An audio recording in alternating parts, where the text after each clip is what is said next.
ನೋಡಿದ್ರು ಡ್ಯಾಡ್, ಅಮ್ಮ ಇಷ್ಟೊತ್ತಾದರೂ ಮನೆಗೆ ಬರಲಿಲ್ಲ. ನೀವು ಸುಮ್ಮನೆ ಇದ್ದೀರಲ್ಲ, ಪ್ರಶ್ನೆ ಮಾಡೋದು ನಾನು ನಿನ್ನಷ್ಟು ನಿಷ್ಠುರವಾಗಿ ಮಾತಾಡೋದಕ್ಕಾಗಲ್ಲ. ಮಾತಾಡದೇ ಇದ್ರೆ ಅಮ್ಮ ಹೇಳ್ದೆ ಕೇಳ್ದೆ ಮನೆ ಬಿಟ್ಟು ಹೋಗ್ತಾನೆ ಇರ್ತಾರೆ. ಅಟ್ಲೀಸ್ಟ್ ಫೋನ್ ಮಾಡಿ ಕೇಳಿ ಎಲ್ಲಿದ್ದಾರಂತ. ಫೋನ್ ಮಾಡಿದೆ ಸ್ವಿಚ್ ಆಫ್ ಅಂತ ಬರ್ತಾ ಇದೆ. ಏನು ಮಾಡೋದು ಗೊತ್ತಾಗ್ತಿಲ್ಲ. ಅಮ್ಮ ಎಲ್ಲಿದ್ದಾರಂತನೂ ಗೊತ್ತಿಲ್ಲ. ಶೋಭಾಜಿಗೆ ಗೊತ್ತು, ಆದರೆ ಅವ್ರು ಹೇಳಕ್ ತಯಾರಿಲ್ಲ. ಇಬ್ರು ಸೇರ್ಕೊಂಡೇನೋ ಗುಂಪು ಕರೆಕೆ ಮಾಡ್ತಿದ್ದಾರೆ ಅನ್ಸುತ್ತೆ. ಆರ್ಯ, ಶೋಭನ್ ಬಗ್ಗೆ ಸುಮ್ಮನೆ ಏನೇನೋ ಮಾತಾಡ್ಬೇಡ. ನೀವು ಬಿಡಿ ಡ್ಯಾಡ್, ಯಾವಾಗಲೂ ಅಮ್ಮನ ಪರ ಅಜ್ಜಿ ಪರ ವಹಿಸ್ಕೊಂಡು ಮಾತಾಡ್ತಾನೆ ಇರ್ತೀರ. ಯಾಕೋ ಸರಿ ಅನ್ನಿಸ್ತಿಲ್ಲ ನನಗೆ.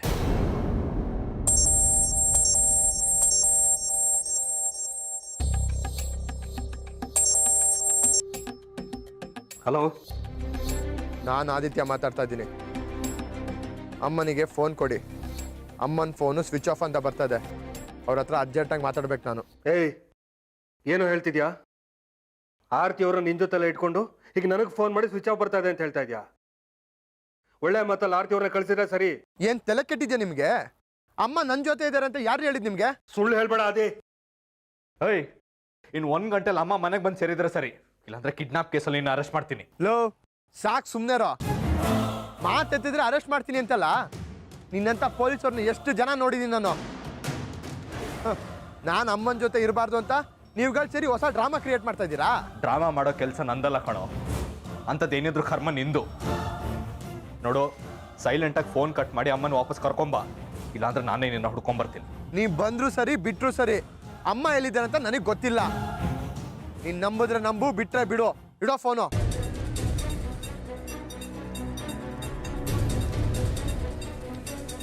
ಅಮ್ಮ ಅವ್ರ ಜೊತೆನೂ ಇಲ್ವಾ?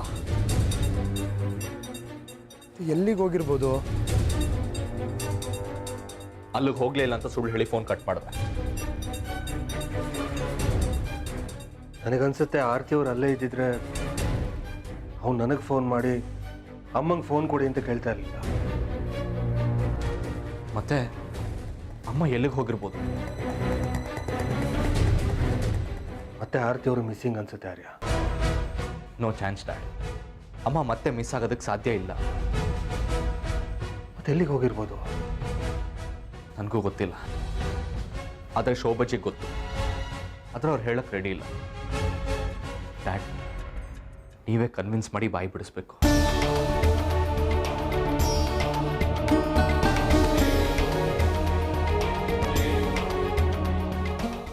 ರಂಜಿತ್, ಇನ್ಮೇಲಾದರೂ ಹುಷಾರಾಗಿರಿ. ಕರೆಕ್ಟ್ ಅಂತೆ. ಇಷ್ಟು ದಿವಸ ಹುಷಾರಾಗಿರ್ಬೇಕಿತ್ತು, ಆದರೆ ಇನ್ನು ಮುಂದೆ ಹುಷಾರಾಗಿರ್ಬೇಕಾಗಿರೋದು ಅವನು. ಹಾಗೆಲ್ಲ ಹೇಳಬೇಡಿ. ಅವನೇನೋ ಕೋಪದಲ್ಲಿ ಈ ರೀತಿ ಮಾಡಿದ್ದಾನೆ.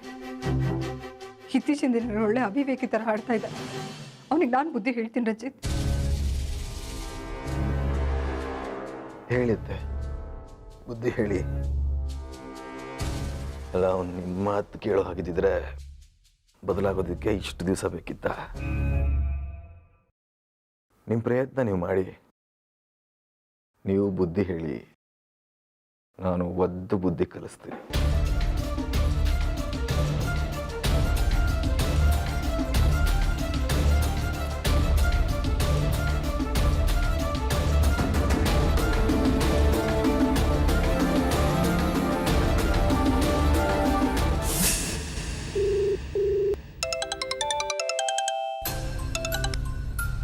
ಹೇಳೋ. ಅಮ್ಮ, ಎಷ್ಟು ಸಲ ಅಮ್ಮ ಫೋನ್ ಮಾಡೋದು? ಫೋನ್ ಯಾಕೆ ಸ್ವಿಚ್ ಆಫ್ ಮಾಡ್ಕೊಂಡಿದ್ಯಾ?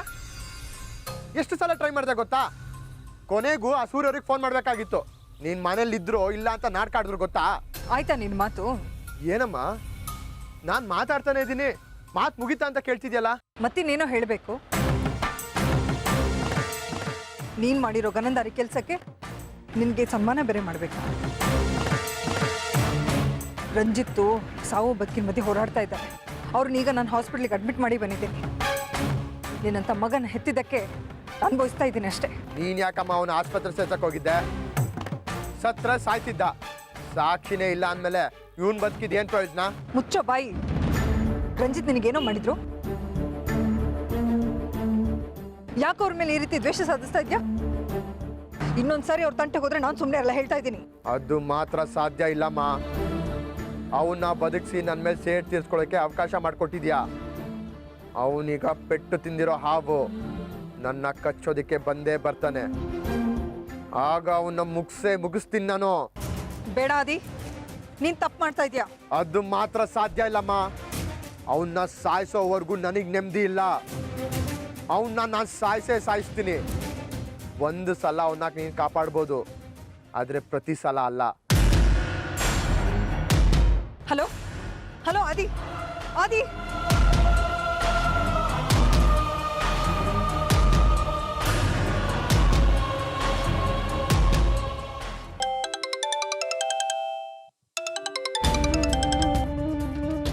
ಹಲೋ.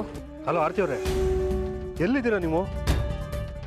ಎಲ್ಲಿಗೆ ಹೋಗ್ತೀನಿ ಅಂತ ಹೇಳ್ದೆ ಹೋಗಿದ್ದೀರಾ?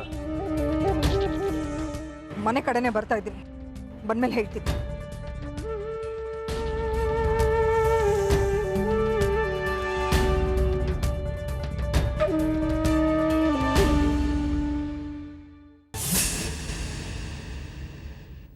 ಶಶು, ಚಕ್ರಿನ ಪೀಡೆ ಮನೆ ಬಿಟ್ಟು ತೊಲಗಾಯ್ತಲ್ಲೋ. ಈಗಲಾದರೂ ಜಾಸ್ಮಿನ್ ಹೆಸರಲ್ಲಿರೋ ದುಡ್ಡನ್ನ ನಿನ್ನ ಹಾಕೊಂಡು ಟ್ರಾನ್ಸ್ಫರ್ ಮಾಡಿಸ್ಕೋ. ಇನ್ಯಾವನಾದ್ರು ಚಕ್ರಿ ಥರ ಬಂದರೆ ನಮಗೆ ಸಿಗೋ ತಿರುಪತಿ ಲಡ್ಡು ಅಷ್ಟೇ. ಅಲ್ಲ ಅತ್ತೆ, ಚಕ್ರಿ ಕಾಣ್ತಿಲ್ಲ ಅಂತ ಜಾಸ್ಮಿನ್ ಆಗಲೇ ಅಪ್ಸೆಟ್ ಆಗಿದ್ದಾಳೆ. ಇಂಥ ಟೈಮಲ್ಲಿ ಹೋಗಿ ಚೆಕ್ ಸೈನ್ ಮಾಡಿಸ್ಕೊಳಕ್ಕಾಗತ್ತಾ? ಇಂಥ ಟೈಮಲ್ಲಿ ಹೋಗಿ ಕೇಳಬೇಕು ಕಣೋ. ಆಗಲೇ ಹಿಂದೆ ಮುಂದೆ ನೋಡಿದೆ ಏನು ಎತ್ತ ಅಂತ ಪ್ರಶ್ನೆ ಮಾಡಿದೆ ಸೈನ್ ಮಾಡಿಕೊಡೋದು. ಹಾಗಂತ್ಯಾ? ಹಾಂ, ಕಣಿ ಕೇಳು. ಹೋಗೋ ಮೊದಲು ಜಾಸ್ಮಿನ್ ಸೈನ್ ಮಾಡಿಸ್ಕೊಂಡು ಬಾ. ಹೋಗಿ ನೀನು ಬಾ. ಸರಿ, ನಡಿ ಬೇಗ.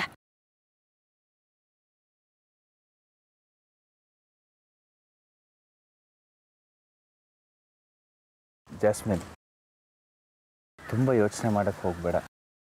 ಚಕ್ರಿ ಯಾವುದೋ ಕೆಲಸದ ಮೇಲೆ ಎಲ್ಲಾದರೂ ಹೋಗಿರ್ತಾನಷ್ಟೇ, ಬಂದ್ಬಿಡ್ತಾರೆ. ನಾನು ಚಕ್ರಿನ ತುಂಬಾ ಇಷ್ಟಪಡ್ತಾ ಇದ್ದೀನಿ. ಅವ್ರಿಲ್ದೆ ನಾನು ಇರಲ್ಲ.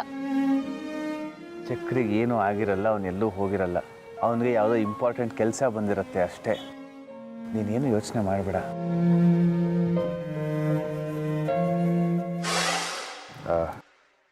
ಅರ್ಜೆಂಟಾಗಿ ನಾನು ಯಾರಿಗೋ ಒಬ್ಬರಿಗೆ ಅಮೌಂಟ್ ಕೊಡಬೇಕಾಗಿತ್ತು. ಒಂದೇ ಒಂದು ಚೆಕ್ ಸೈನ್ ಮಾಡ್ತೀಯಾ?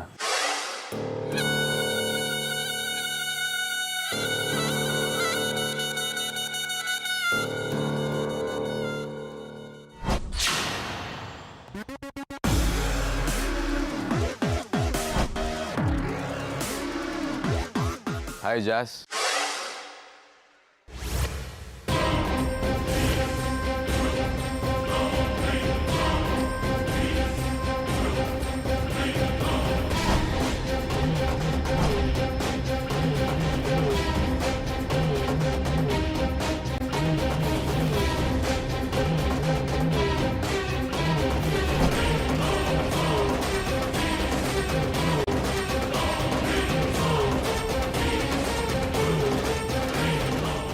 ಚಕ್ರಿ, ಎಲ್ಲಿ ಹೋಗಿದ್ರಿ ನೀವು? ಏನಿದು ಬ್ಯಾಂಡೇಜ್? ಏನಾಗಿದೆ ನಿಮ್ಗೆ? ಜಾಸ್, ಎಕ್ಸೈಟ್ ಆಗಬೇಡ, ನನಗೇನೂ ಆಗಿಲ್ಲ. ದಾರಿಲಿ ಬರ್ತಾ ಯಾವುದೋ ಕತ್ತೆಗಳ ಅಡ್ಡ ಬಂದು ಆಕ್ಸಿಡೆಂಟ್ ಆಯಿತು. ಸ್ವಲ್ಪ ಪೆಟ್ಟಾಗಿದೆ ಅಷ್ಟೆ. ಫೋನ್ ಯಾಕೆ ಸ್ವಿಚ್ ಆಫ್ ಆಗಿತ್ತು ನಿಮ್ದು? ಇಲ್ಲ, ನನಗೆ ಎಚ್ಚರ ಆಗಿದ್ದೆ ಇವತ್ತು. ಅದು ಆಕ್ಸಿಡೆಂಟ್ ಆಗಿದ್ದ ರಭಸಕ್ಕೆ ಮೂರ್ಛೆ ಹೋಗಿತ್ತು. ಯಾರೋ ಪುಣ್ಯಾತ್ಮರು ಆಸ್ಪತ್ರೆಗೆ ಸೇರಿಸಿ ಪ್ರಾಣ ಉಳಿಸಿದ್ದಾರೆ. ಸದ್ಯ ಹೇಗೋ ಬಂದ್ರಲ್ಲ. ನೋಡಿ ಡ್ಯಾಡ್, ನಾನು ನಿಮ್ಗೆ ಹೇಳಿದ್ದೆ ಅಲ್ಲ, ಚಕ್ರಿ ನನ್ಗೆ ಹೇಳ್ದೆ ಕೇಳ್ದೆ ಎಲ್ಲಿಗೂ ಹೋಗಲ್ಲ ಅಂತ. ಪಾಪ 2 ದಿನಕ್ಕೆ ಎಷ್ಟು ಸೊರ್ಗೋಗಿದ್ದಾರೆ ನೋಡಿ. ಬನ್ನಿ ಚಕ್ರಿ, ನೀವು ರೆಸ್ಟ್ ತಗೊಳ್ಳಿ. ಹೌದು ಜಾಸ್, ನನಗೀಗ ರೆಸ್ಟ್ ಬೇಕೇ ಬೇಕು. ಯಾಕೆಂದರೆ ಆಮೇಲೆ ರೆಸ್ಟ್ಲೆಸ್ ಆಗಿ ಮಾಡುವಂಥ ಕೆಲಸ ತುಂಬ ಇದೆ.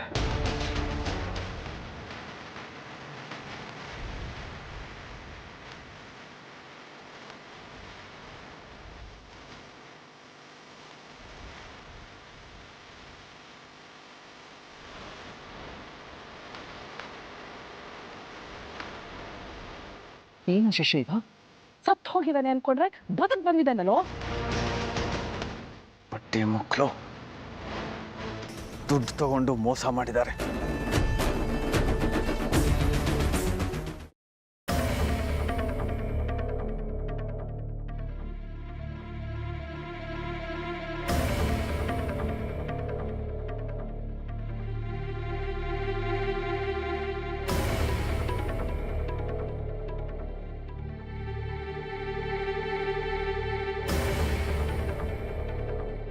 ಇಷ್ಟೊತ್ತೆಲ್ಲಿಗೆ ಹೋಗಿದ್ರೆ ಅಮ್ಮ?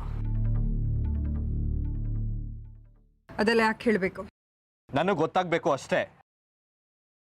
ಅಲ್ಲ, ಹೇಳ್ದೆ ಕೇಳ್ದೆ ಮನೆ ಬಿಟ್ಟು ಹೋಗೋದು ಬರೋದು ಮಾಡ್ತಿದ್ರೆ ನಾವು ಏನಂತ ಅರ್ಥ ಮಾಡ್ಕೊಳ್ಬೇಕು? ಹೇಳಕ್ಕಾಗಲ್ಲ ಅಂತ ಹೇಳ್ದೆ ತಾನೆ. ದಾರಿ ಬಿಡು. ನನ್ನ ಪ್ರಶ್ನೆಗೆ ಉತ್ತರ ಕೊಟ್ಟ ಮೇಲೆ ನೀವು ಒಳಗೆ ಹೋಗೋದಕ್ಕೆ ಸಾಧ್ಯ. ಯಾರನ್ನು ಪ್ರಶ್ನೆ ಮಾಡ್ತಿದ್ಯಾನೋ ಪರಿಜ್ಞಾನ ಇದೆಯಾ ನಿನಗೆ? ಗೊತ್ತು, ನನ್ನ ತಾಯಿನೇ ನಾನು ಪ್ರಶ್ನೆ ಮಾಡ್ತಿರೋದು. ಅದಕ್ಕೆ ಮಗನ ಕೇಳ್ತಿದ್ದೀನಿ, ಇಲ್ಲಾಂದ್ರೆ ಪೊಲೀಸ್ ಭಾಷೆ ಕೇಳಬೇಕಾಗತ್ತೆ. ಓಹೋ, ಇಷ್ಟು ಮಟ್ಟಿಗೆ ಬೆಳೆದ್ಬಿಟ್ಟಿದ್ಯಾ? ನಾನು ಎಲ್ಲಿ ಹೋಗಿದ್ದೆ, ಏನು ಮಾಡ್ತಾ ಇದ್ದೀನೋ ನೀನು ತಿಳ್ಕೊಳ್ಬೇಕಾ? ಅದು ಮಾತ್ರ ಸಾಧ್ಯ ಇಲ್ಲ. ಸರಿ, ಅದನ್ನು ಹೇಗೆ ತಿಳ್ಕೊಳ್ಬೇಕು ಅಂತ ನಂಗೆ ಚೆನ್ನಾಗಿ ಗೊತ್ತು.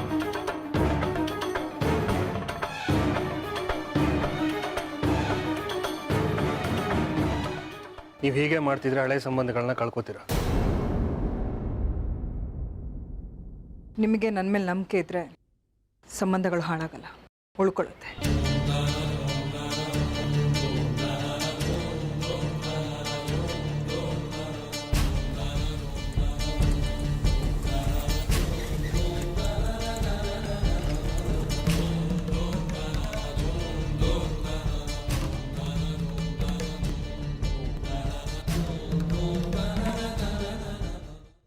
ನಿಮ್ಮ ಹುಡುಗರು ಮತ್ತೆ ಮೋಸ ಮಾಡಿದ್ದಾರೆ. ಚಕ್ರಿನ ಮುಗಿಸ್ಬಿಟ್ವಿ ಅಂತ ಹೇಳಿದ್ರು, ಆದರೆ ಆ ಚಕ್ರಿ ಇನ್ನೂ ಜೀವಂತವಾಗೇ ಇದ್ದಾನೆ. ಏನು ಹೇಳ್ತಾ ಇದ್ದೀರಾ? ನಾನು ಯಾಕೆ ಸುಳ್ಳು ಹೇಳಲಿ? ಇತ್ತೀಚೆಗೆ ಯಾಕೋ ನಮ್ಮ ಹುಡುಗರು ತುಂಬ ಸೋಮೇರ್ಗಳಾಗಿದ್ದಾರೆ. ದುಡ್ಡು ದುಡ್ಡು ಅಂತಾರೆ, ದುಡ್ಡು ಕೊಟ್ಟರೆ ಕೆಲಸ ಮಾಡಲ್ಲ. ಯು ಡೋಂಟ್ ವರಿ ಶಶಾಂಕ್, ನಾನು ನಮ್ಮ ಹುಡುಗರಿಗೆ ಹೇಳಿ ದುಡ್ಡು ವಾಪಸ್ ಕೊಡಿಸ್ತೀನಿ. ನನಗೆ ದುಡ್ಡು ಮುಖ್ಯ ಅಲ್ಲ, ನನ್ನ ಮಗಳ ಜೀವನ ಮುಖ್ಯ. ಆ ಅಯೋಗ್ಯನ ಮದುವೆ ಆದರೆ ನನ್ನ ಮಗಳ ಬಾಳಿ ಏನಾಗತ್ತೆ ಅನ್ನೋ ಭಯ ಸರ್ ನನಗೆ. ಈ ಹೆಣ್ಮಕ್ಳು ಹೆತ್ತ ತಂದೆ ತಾಯಿ ಕೊರಗು ಇದೆ ನೋಡಿ. ಅದರಲ್ಲೂ ಹಣವಂತರ ಹೆಣ್ಮಕ್ಳು ಅಂದರೆ ಇಂಥ ಪೋರ್ಕಿಗಳು, ಅಯೋಗ್ಯರು ಅವ್ರ ಹಿಂದೆ ಬಿದ್ದು ತಲೆ ಕೆಡಿಸಿ ಮರಳು ಮಾಡಿ ಅವ್ರನ್ನ ಬುಟ್ಟಿಗೆ ಹಾಕ್ಕೊಳಕ್ಕೆ ನೋಡ್ತಾರೆ. ಶಶಾಂಕ್, ನಾನೊಂದು ಮಾತು ಹೇಳ್ತೀನಿ, ದಯವಿಟ್ಟು ಬೇಜಾರು ಮಾಡ್ಕೋಬೇಡಿ. ನಿಮ್ಮ ಮಗಳಿಗೆ ಬೇರೆ ಯಾವುದಾದ್ರೂ ಹುಡುಗನ ನೋಡಿ ಮದುವೆ ಮಾಡಿ. ಬಿಗಿನಿಂಗ್ ಕೋಪ ಮಾಡ್ಕೋತಾಳೆ, ಹೋಗ್ತಾ ಹೋಗ್ತಾ ಎಲ್ಲ ಸರಿ ಹೋಗುತ್ತೆ. ಅದು ಕಷ್ಟ ಸರ್. ನನ್ನ ಮಗಳು ಇಷ್ಟೊಂದು ವಿರುದ್ಧವಾಗಿ ನಾನು ಏನು ಮಾತಾಡೋಕ್ಕಾಗಲ್ಲ. ಅವಳಿಗೆ ಬೇರೆ ಹುಡುಗನ್ನ ಮದುವೆ ಮಾಡಿಸೋದು ಕಷ್ಟ. ಇದೇ ನಿಮ್ಮ ವೀಕ್ನೆಸ್ಸು. ಶಶಾಂಕ್, ಚಿಂತೆ ಮಾಡಬೇಡಿ, ನಿಮ್ಮ ಮಗಳಿಗೆ ಏನೂ ಆಗಲ್ಲ. ಈಗ ಅವಳು ಮೆಚ್ಚಿರೋ ಹುಡುಗ ಕೆಟ್ಟವನು ಅಂತ ಗೊತ್ತಿದ್ದು ಅವಳಿಗೆ ಮದುವೆ ಮಾಡಿಕೊಡೋದಕ್ಕಿಂತ ಬೇರೆ ಒಬ್ಬ ಒಳ್ಳೆಯ ಹುಡುಗನ ಜೊತೆಗೆ ಅವಳು ಮದುವೆ ಮಾಡಿದರೆ ಅವಳು ಜೀವನ ಪರ್ಯಂತ ಸುಖವಾಗಿರ್ತಾಳೆ. ಅದು ತಾನೇ ಮುಖ್ಯ ಶಶಾಂಕ್. ನೀವು ಹೇಳ್ತಾ ಇರೋದು ಸರಿ.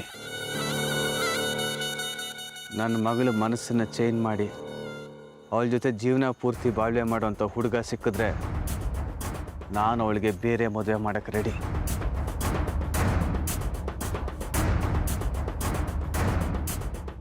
ನಿಮಗೆ ಒಪ್ಪಿಗೆ ಆಗುವಂಥ ಒಬ್ಬ ಹುಡುಗ ಇದ್ದಾನೆ. ಯಾರ ಹುಡುಗ? ಎಲ್ಲಿದ್ದಾನೆ? ಇದೇ ಊರಲ್ಲಿದ್ದಾನೆ. ಅವನು ಬೇರೆ ಯಾರೂ ಅಲ್ಲ, ನನ್ನ ಮಗ.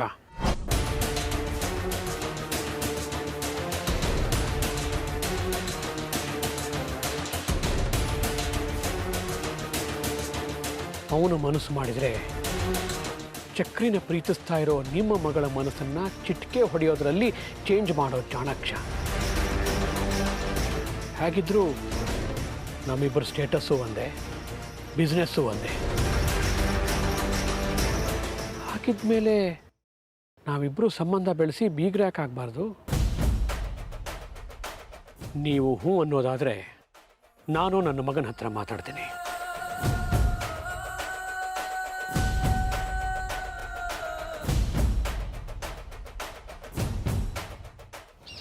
ನಿಮ್ಮ ಮಗಳನ್ನು ಹೇಗೆ ಕನ್ವಿನ್ಸ್ ಮಾಡಬೇಕು ಅನ್ನೋದ್ರ ಬಗ್ಗೆ ನೀವೇನು ಯೋಚನೆ ಮಾಡೋಕ್ಕೆ ಹೋಗಬೇಡಿ. ಅದನ್ನು ನನ್ನ ಮಗನೇ ನೋಡ್ಕೋತಾನೆ. ನೀವು ಹ್ಞೂ ಅಂದರೆ ಸಾಕು. ಮುಂದಿನದನ್ನು ನನ್ನ ಮಗನಿಗೆ ಬಿಟ್ಬಿಡೋಣ. ಸರಿ, ಹಾಗಾದರೆ ನಾನು ನನ್ನ ಮಗನ ಹತ್ರ ಮಾತಾಡ್ತೀನಿ. ನೀವು ಒಂದು ಕೆಲಸ ಮಾಡಿ, ಸ್ವಲ್ಪ ದಿನದ ಮಟ್ಟಿಗೆ ದುಬೈಗೋ ಸಿಂಗಾಪುರಕ್ಕೋ ಹೊರಟೋಗಿ. ಯಾಕೆಂದರೆ ನೀವಿಲ್ಲಿದ್ದರೆ ಆ ಚಕ್ರಿ ನಿಮ್ಮ ಮೇಲೆ ಒಂದು ಕಣ್ಣಿಟ್ಟಿರ್ತಾನೆ, ನಿಮ್ಮನ್ನು ಆಟ ಆಡಿಸ್ತಾನೆ. ನೀವು ಅಲ್ಲಿದ್ದುಕೊಂಡೆ ನಿಮ್ಮ ಹುಡುಗರಿಗೆ ಇನ್ಸ್ಟ್ರಕ್ಷನ್ ಕೊಡಿ. ನಾನು ಇಲ್ಲಿ ಬಿಸ್ನೆಸ್ ಪ್ರಾರಂಭ ಮಾಡಿ ನಿಮ್ಮ ಮಗಳು ಜಾಸ್ಮಿನ್ನ ಅದರಲ್ಲಿ ಇನ್ವಾಲ್ವ್ ಮಾಡ್ಕೋತೀನಿ. ನನ್ನ ಮಗ ನಿಮ್ಮ ಮಗಳನ್ನು ಒಪ್ಪೋ ಹಾಗೆ ಮಾಡಿ ಅವರಿಬ್ಬರು ಮದುವೆ ಮಾಡ್ತೀನಿ. ನೀವು ಇಲ್ಲೇ ಇದ್ದರೆ ನಾವಿಬ್ಬರು ಸೇರಿ ಮಾಡೋ ಬಿಸ್ನೆಸ್ಸು ಆ ಚಕ್ರಿಗೆ ಗೊತ್ತಾಗಿ ಏನಾದರೂ ಮಾಡಿ ನಮ್ಮ ಬಿಸ್ನೆಸ್ನ ಹಾಳು ಮಾಡೋ ನಾಟಕ ಆಡ್ತಾನೆ. ಅದಕ್ಕೆ ನೀವು ಈ ದೇಶದಲ್ಲಿರೋದು ಒಳ್ಳೆಯದಲ್ಲ, ಹೊರಟೋಗ್ಬಿಡಿ.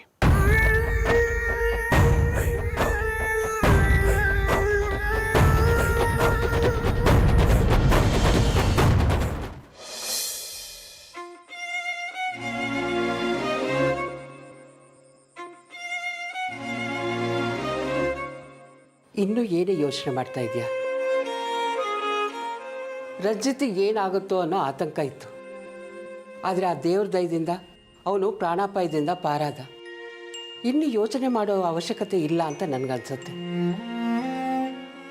ರಂಜಿತ್ ಏನೋ ಪ್ರಾಣಾಪಾಯದಿಂದ ಪಾರಾದ್ರಮ್ಮ. ಆದರೆ ರಂಜಿತಿಂದ ಆದಿತ್ಯಂಗೆ ಯಾವ ಪ್ರಾಣಾಪಾಯ ಆಗುತ್ತೇನೋ ಅಂತ ಭಯ ಆಗ್ತಿದೆ ನನಗೆ. ಯಾಕೆಂದರೆ ಈಗಾಗಲೇ ಅವ್ರ ಜಗಳ ವಿಕೋಪಕ್ಕೆ ಹೋಗ್ಬಿಟ್ಟಿದೆ ಅಮ್ಮ. ಅವರಿಬ್ಬರು ನನ್ನ ಮಕ್ಕಳೇ. ಒಬ್ರಿಗೆ ನೋವಾದರೂ ನನ್ನ ಕೈಲಿ ಸಹಿಸ್ಕೊಳಕ್ಕಾಗಲ್ಲ. ಆದಿ ನನಗೆ ಎಷ್ಟು ಪ್ರೀತಿಸ್ತಾನೋ, ರಂಜಿತ್ತು ಅಷ್ಟೇ ನನ್ನ ಅಷ್ಟೇ ಪ್ರೀತಿಯಿಂದ ಗೌರವಿಸ್ತಾರೆ. ನೀನು ಹೇಳೋದು ಸರಿಯಾಗಿದೆ ಕಣೆ. ರಂಜಿತ್ತಿಂದ ಯಾವ ತೊಂದರೆನೂ ಆಗಿಲ್ಲ.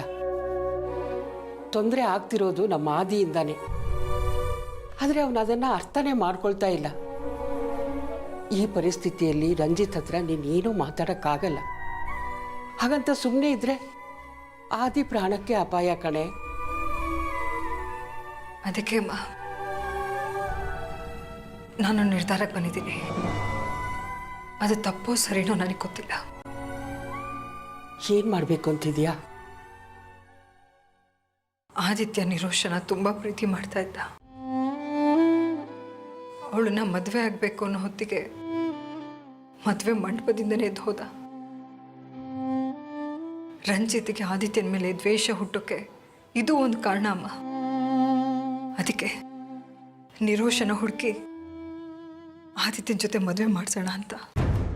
ಆಗ್ಲಾದ್ರೂ ರಂಜಿತ್ಗೆ ಆದಿತ್ಯನ ಮೇಲೆ ಸ್ವಲ್ಪನಾದ್ರೂ ಕಡಿಮೆ ಆಗುತ್ತೆ ಕೋಪ. ನೀನು ಹೇಳೋದೇನೋ ಸರಿಯಾಗಿದೆ. ಆದರೆ ನಿರೋಷಂಗೆ ಮದುವೆ ಮಂಟಪದಲ್ಲಿ ಅವನು ಎದ್ದು ಹೋದ, ಮೋಸ ಮಾಡ್ದ ಅನ್ನೋ ಕೋಪ ಇದ್ದೇ ಇರುತ್ತೆ. ನಾವು ಕೇಳಿದ ತಕ್ಷಣ ಅವಳು ಮದುವೆಗೆ ಒಪ್ತೇನೂ ಇರ್ಬೋದು ಕಣೆ. ಅವಳು ಒಪ್ಪಲ್ಲ ಅಂತ ಗೊತ್ತು ಅಮ್ಮ. ಆದಿತ್ಯನೂ ಒಪ್ಪಲ್ಲ ಅನ್ನೋದು ಗೊತ್ತು. ಅದಕ್ಕೆ ನಾವು ಪ್ರಯತ್ನ ಪಡಬೇಕು. ಹಾಗಾದರೆ ನೀನೊಂದು ಕೆಲಸ ಮಾಡು. ಹೇಗಾದರೂ ಮಾಡಿ ನಿರೋಷನ ಮನೆಗೆ ಕರ್ಕೊಂಡು ಬಾ. ನಾವಿಬ್ಬರೂ ಸೇರಿ ಅವಳು ಮದುವೆಗೆ ಒಪ್ಪೋ ಹಾಗೆ ಮಾಡೋಣ.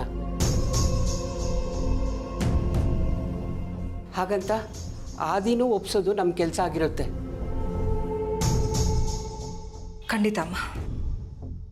ಆದಿತ್ಯನ ಒಪ್ಸೋ ಜವಾಬ್ದಾರಿ ನಂದು. ನೀವು ಚಿಂತೆ ಮಾಡಬೇಡಿ. ಆ ನಿರೋಷ ಮನೆಗೆ ಬಂದ ಮೇಲಾದರೂ ಈ ಮನೆ ಕಷ್ಟಗಳು, ಸಮಸ್ಯೆಗಳು ಎಲ್ಲ ಪರಿಹಾರ ಆಗುತ್ತೆ ಅನ್ನೋ ನಂಬಿಕೆ ಕಣೆ ನನಗೆ.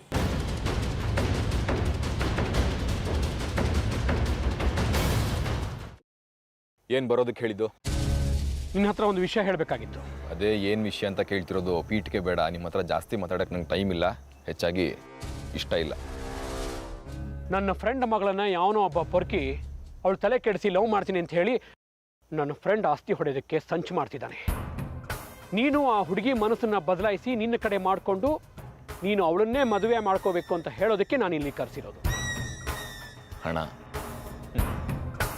ಹಣ ಇದೆ ಅಂತ ಪ್ರೀತಿಸೋ ಎರಡು ಹೃದಯಗಳನ್ನ ದೂರ ಮಾಡಬೇಕು ಅಂದ್ಕೋತಾ ಇದ್ದೀರಲ್ಲ, ಮೋಸ ಅಲ್ವೇನ್ರಿ ಇದು?